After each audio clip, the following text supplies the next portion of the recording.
दोस्तों, कैसे हो आप सभी। आशा करती हूँ आप सभी स्वस्थ होंगे। तो मैं आप सभी का अपने चैनल हिंदी क्लासेस में बहुत बहुत स्वागत करती हूँ। तो आज हम पढ़ रहे हैं हमारा रीतिकाल, और मैंने आपको रीतिकाल जो है रीतिकाल करवा दिया था। रीतिकाल में भाई रीतिकाल की विशेषताएं करवा दी थी पिछली क्लास में।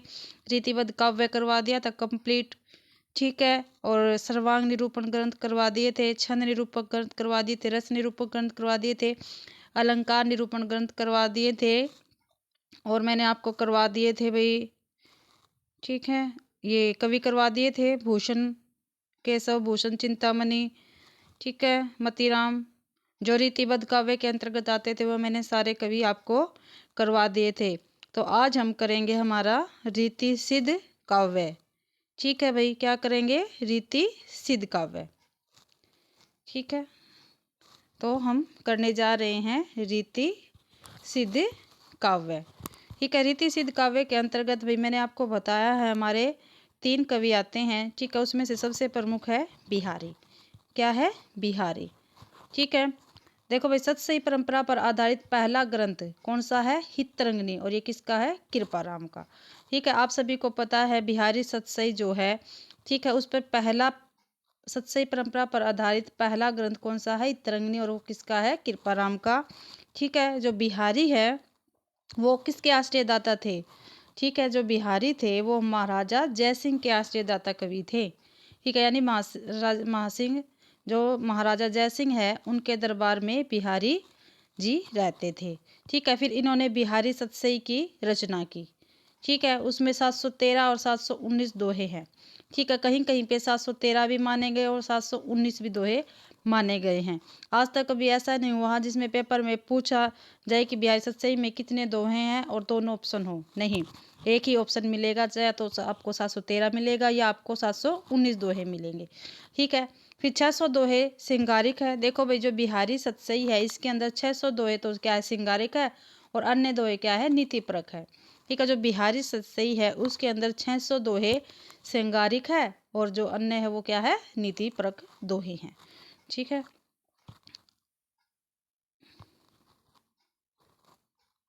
आगे है बिहारी सतसई पर प्रभाव। जो बिहारी सतसई है, जो बिहारी दास ने लिखी है, उस पर प्रभाव देख लो भाई। किन किन ग्रंथों का पढ़ा है? तो अमरुक शतक का, ये संस्कृत में है और अमरुक की है। गाहा या गाया सप्तशती, ये प्राकृत भाषा में है और हाल द्वारा लिखी गई है। आर्य सप्तशती, ये संस्कृत भाषा में है और गोवर्धन ने लिखी है, ठीक है। तो ये काफ़ी बार पेपर में पूछा जा चुका है। बिहारी सतसई पर किन का प्रभाव पड़ा है? 4 ऑप्शन दे देंगे, ठीक है, या नहीं पड़ा है, ठीक है, ऐसे आपसे पूछा जाएगा। तो किस किस का पड़ा भाई? अमरुक शतक का, गाहा सप्तशती का, आर्या सप्तशती का, ठीक है। और अमरुक शतक किसका? अमरुक का। गाया सप्तशती हाल का है। आर्या सप्तशती गोवर्धन दास का, ठीक है भाई। अगला देखो भाई, बिहारी सतसई पर जो टीकाएं लिखी गई है वो देखते हैं हम, ठीक है। तो पहली टीका बिहारी सतसई पर, प्रथम टीका किसने लिखी? कृष्ण लाल। यह कृष्ण लाल का टीका, ठीक है। बिहारी सतसई पर जो प्रथम टीका लिखी गई है वो कृष्ण लाल ने की लिखी थी, और ये क्या थे? बिहारी के पुत्र थे, और टीका का क्या नाम है? कृष्ण लाल का टीका, ठीक है भाई। आगे है बिहारी रत्नाकर, ये क्या है? जगन्दास रत्नाकर ने लिखी थी, ठीक है। जगन्दास रत्नाकर ने लिखी थी बिहारी रत्नाकर। बिहारी बिहार किसने लिखी थी? अंबिका दत्त व्यास ने। फिरंगे सतसई किसने लिखी थी? आनंदी लाल शर्मा ने लिखी थी। और लाल चंद्रिका लल्लू लाल ने लिखी थी भाई। और ये जितनी भी लिखी गई टीकाएं है किस पे है? बिहारी सतसई पर है, जो बिहारी दास ने लिखी थी। देखो भाई, और है भाई ये श्रृंगार सप्तशती, ये पंडित परमानंद दास ने लिखी थी। आगे चलते हैं हम। आगे भाई, ग्रियर्सन ने बिहारी जी को क्या कहा है? जो ग्रियर्सन है बिहारी जी को, उन्होंने क्या कहा? यूरोप में बिहारी सतसई के समक्ष कोई रचना नहीं है। ये ग्रियर्सन जी का कथन है ये। यूरोप में बिहारी सतसई के समक्ष कोई रचना नहीं है, ठीक है। आचार्य शुक्ल जी ने क्या लिखा है? यदि प्रबंध काव्य विस्तृत वनस्थली है तो मुक्तक एक चुना हुआ गुलदस्ता। IMP है भाई क्वेश्चन, ठीक है, वेरी वेरी इंपॉर्टेंट। मैंने आप सभी को बताया जितने भी मेरे नोट्स में हैं, ये मत सोचो मैडम डीपली करवा रहे हैं, भाई वो करवा रहे हैं बस बुक में से लिखा और मैडम पढ़ाने लग रहे हैं। मैंने आपसे पहले भी कहा जो मेरे नोट्स हैं उसकी एक एक लाइन में एक एक क्वेश्चन है हिंदी साहित्य का। तो प्लीज़ मेरी क्लास को शुरू से लेके अंत तक देखना। और मेरी जीभ पे मजाक और भी ये कभी कभी टंग हो जाती है, ठीक है, फिसल जाती है, तो इसके लिए मैं आप सभी से माफ़ी चाहती हूँ। ठीक है, और मेरी क्लास को पूरा देखा करो भाई, ठीक है। क्या है, क्या कहा शुक्ल जी ने, यदि प्रबंध काव्य विस्तृत वनस्थली है तो मुक्त के चुना हुआ गुलदस्ता है, ये आचार्य शुक्ल जी ने कहा है और बिहारी सतसई के विषय में कहा है। ठीक है, नंदुलारे वाजपेयी जी ने क्या कहा है, यदि प्रबंध काव्य अंगूर का गुच्छा है। ठीक है, देखो भाई आचार्य शुक्ल जी ने क्या कहा है, प्रबंध काव्य विस्तृत वनस्थली है, लेकिन आचार्य नंदुलारे वाजपेयी ने क्या कहा, यदि प्रबंध काव्य अंगूर का गुच्छा है तो मुक्तक उससे निकला हुआ रस है। ठीक है, ध्यान रखना, ये अंगूर वाला नंदुलारे वाजपेयी ने कहा है और विस्तृत वनस्थली आचार्य शुक्ल जी ने कहा है। इसके बाद करते हैं हम सेनापति से। ठीक है, ये भी रीति सिद्ध काव्य में आते हैं। देखो भाई जो सेनापति है, जो हमारे सेनापति हुए हैं वो ऋतु वर्णन करने वाले सबसे बड़े कवि है। ठीक है, क्या है भाई, सेनापति ऋतु वर्णन करने वाले सबसे बड़े कवि हुए हैं। ठीक है, इनकी रचनाएं हैं काव्य रत्नाकर, काव्य कल्पद्रुम। ठीक है, दो रचनाएं हैं भाई रचना इसकी सेनापति जी की, काव्य रत्नाकर और काव्य कल्पद्रुम। और श्लेष अलंकार का प्रयोग इनकी रचनाओं में बहुत मिलता है। जो श्लेष अलंकार है उनका प्रयोग सेनापति की रचनाओं में बहुत ज़्यादा मिलता है। ठीक है, आगे है वृंद कवि। ठीक है, वृंद कवि की रचनाएं देखते हैं। वृंद कवि की रचनाएं हैं बारामासा, भाव पंचाशिका, नयन पचीसी, पवन पचीसी, यमक सतसई, वृंद सतसई। ठीक है, अब इसके बाद देखो भाई अन्य कवि है जो रीति सिद्ध काव्य के अंतर्गत हुए हैं। तो रस नदी, रतन हजारा, नेवाज, शकुंतला नाटक लिखा इन्होंने, हट्टी जी श्री राधा सुधा तक, पजनेश कवि, पजनेश प्रकाश, नक्सिक और मधु प्रिया। बेनी वाजपेयी ने फुटकर छंद लिखे हैं। आगे है, इम्पोर्टेंट है ये, जो दिविज दिविज देव है, दिविज देव है भाई, इनका पूरा नाम क्या था, ये थे अयोध्या के राजा मान सिंह। ठीक है, जो अयोध्या के राजा या महाराजा मान सिंह हुए हैं उनका नाम दिविज देव पड़ा। ठीक है, इन्होंने क्या लिखा है, श्रृंगार लतिका और श्रृंगार बत्तीसी। ठीक है, क्या लिखा है द्विज देव ने, श्रृंगार लतिका और श्रृंगार बत्तीसी। और इनका पूरा नाम क्या है, अयोध्या के महाराजा मान सिंह। काफ़ी बार पेपर में पूछा जा चुका है। ठीक है भाई, ये रीति सिद्ध हो गया, मैंने रीति सिद्ध आपको करवा दिया जो इम्पोर्टेंट था। और रीति मुक्त काव्य देखते हम। ठीक है, रीति मुक्त काव्य के अंतर्गत हमारे 4 कवि हुए हैं। ठीक है, आलम बोधा ठाकुर, देखो आलम बोधा ठाकुर। ठीक है, 4 हुए हैं। ठीक है, अब देखो भाई जो बोधा है उसकी प्रेयसी का नाम क्या है, सुभान। ठीक है, क्या नाम है बोधा की प्रेयसिका यानी प्रेमिका का, सुभान।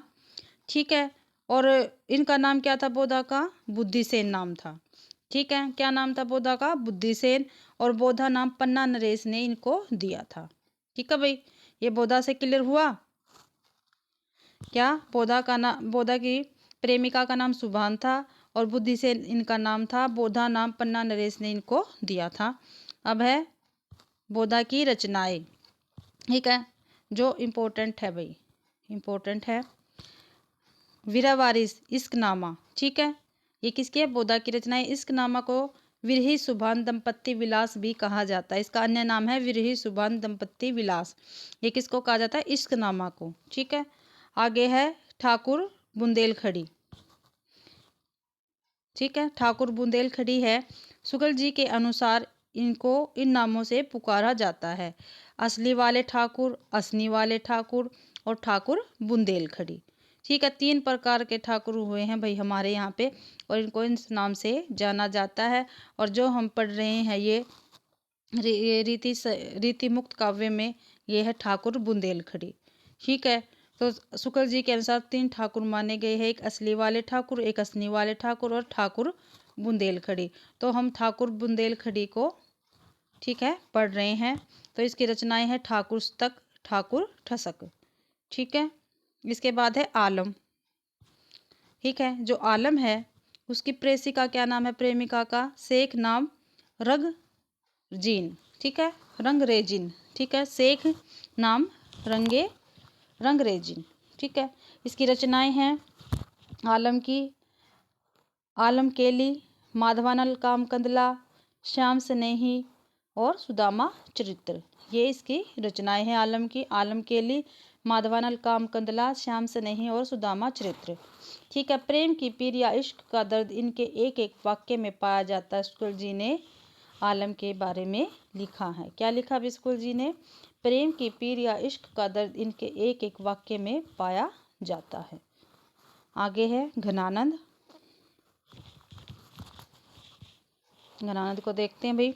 घनानंद, ठीक है, जो घनानंद थे वो निम्बार्क संप्रदाय में क्या थे, दीक्षित थे। कई बार पेपर में पूछा जा चुका है भाई, जो घनानंद थे वो किस संप्रदाय में दीक्षित थे, किस में थे भाई, निम्बार्क में। ठीक है, और इनके आश्रयदाता कौन थे, मोहम्मद शाह रंगीले। कौन थे, मोहम्मद शाह रंगीले।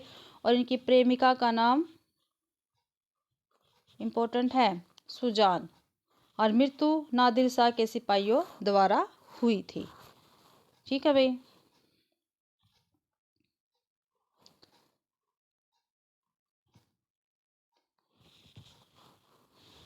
देखो भाई, ब्रजनाथ सिंह ने क्या कहा है घनानंद के लिए, नेही महा ब्रज भाषा परवीन। नेही महा ब्रज भाषा परवीन, ये ब्रजनाथ सिंह ने कहा है घनानंद के लिए। अब इनकी रचनाएं देखते हैं। घनानंद की रचनाएं, सुजान हित, इश्क लता, विरह लीला, वियोग वेली, रस्य केलीवल्ली, यमुना यश, वृंदावन सत, प्रेम पत्रिका, सुजान सार भी यही हो गया। सुजान हित को ही सुजान सार कहते हैं। पदावली है, कृष्ण कौमुदी है। ठीक है भाई, कौन कौन सी रचनाएं हैं फिर से देखते हैं। सुजान हित है, सुजान हित को ही सुजान सागर कहा जाता है। इश्क लता है, विरह लीला है, वियोग वेली है, रस केलीवल्ली है, यमुना यश है, वृंदावन सत है, प्रेम पत्रिका है, पदावली है और कृष्ण कौमुदी है। ये किसकी रचनाएं हैं भाई, ये घनानंद की रचनाएं हैं। आगे भाई, घनानंद के बारे में कुछ कवियों ने लिखा है और ये कथन जो है घनानंद के बारे में पूछे जाते हैं। ठीक है, जो इम्पोर्टेंट है मैंने वही नोट्स में लिख रखे हैं। ठीक है, शुक्ल जी ने देखो भाई घनानंद के बारे में क्या कहा है, प्रेम की पीर को लेकर ही इनकी वाणी का प्रादुर्भाव हुआ है। ये किसने कहा है, शुक्ल जी ने कहा है घनानंद के बारे में, प्रेम की पीर को लेकर ही इनकी वाणी का प्रादुर्भाव हुआ है। ये किसने कहा है, शुक्ल जी ने कहा है और घनानंद के विषय में कहा है। आगे शुक्ल जी ने क्या कहा है घनानंद के विषय में, प्रेम मार्ग का ऐसा धीर पथिक तथा जवादानी का दूसरा दावा रखने वाला ब्रज भाषा का दूसरा कवि नहीं हुआ। ये किसने कहा, ये भी शुक्ल जी ने कहा है। प्रेम मार्ग का ऐसा धीर पथिक तथा जवादानी का दूसरा दावा रखने वाला ब्रज भाषा का दूसरा कवि नहीं हुआ है। ये भी किसने कहा भाई, शुक्ल जी ने कहा है। दिनकर जी ने देखो क्या कहा है इनके बारे में, घनानंद के बारे में, दूसरों के लिए किराए पर आंसू बहाने वालों के बीच ये है एकमात्र ऐसा कवि है जो सचमुच अपनी पीड़ा में रो रहा है। ये किसने कहा, दिनकर जी ने कहा। और घनानंद के बारे में कहा है, ये IMP है भाई, जितने भी मैं आपको करवा रही हूँ सभी IMP क्वेश्चन है। ठीक है, पेपर में आते हैं ये बिल्कुल। ठीक है, आगे है, एक मिनट भाई।